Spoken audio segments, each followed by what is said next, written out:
Okay, I want us to go to the questions from the viewers, but before you do so, tell me, because now the system is open, closes on 27th of August, so the students applying for loans, bursaries, and scholarships, what do they need to carry with them as they approach the system? Yeah, so first of all, we would like a child to have a registered telephone number. If it is not a registered telephone number, then one, just like they were using when they were looking at when they were choosing COOPS, then they use the guardian or the parent registered telephone number. Why I'm saying registered in the name of the guardian or in the name of the child, what will happen is that when we validate it with, again, the mobile operators, then we need to see the name being consistent. Okay. The child requires KCPE and KCSE index numbers on the year examination because we are linking with NEMIS and COOPS to see where this child is coming from. The child requires a national ID card number. And I know another question that will be coming, what about the ones without IDs? But that I can take later. You require an admission letter. You heard from the CS yesterday, he's saying that he has directed that all colleges and universities must produce, must give admission letters by 2nd of August. That is by tomorrow. That will be required. You require a national ID of the parent, guardian, or whether who is going to support you. In case your parent is deceased, you require that death certificate to come with you.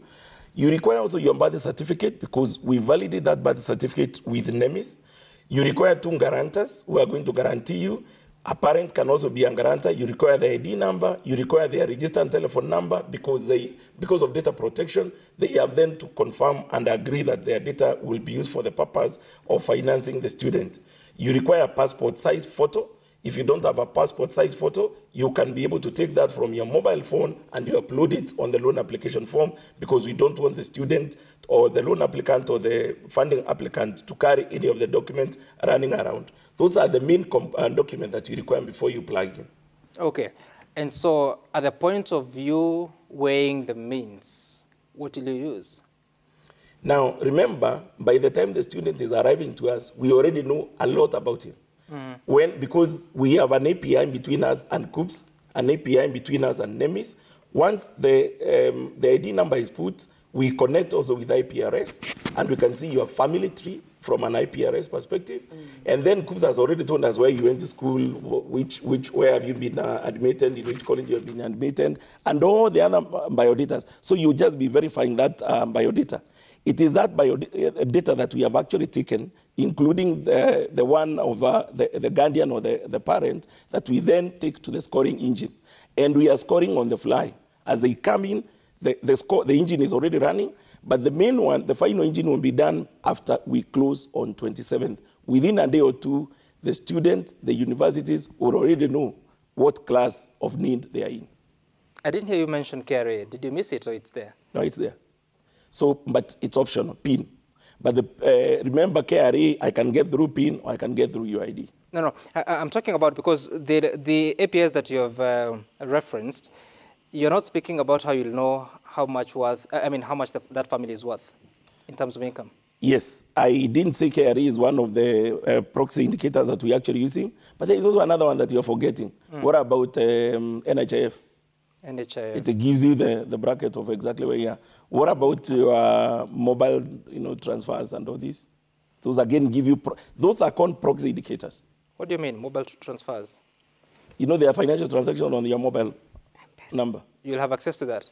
Not that you will have access to that. We have already a linked way of how to be able to map out what income thresholds they are in. For NHIF, currently, before the changes are effected, the maximum is 1,700. So how much does it tell you?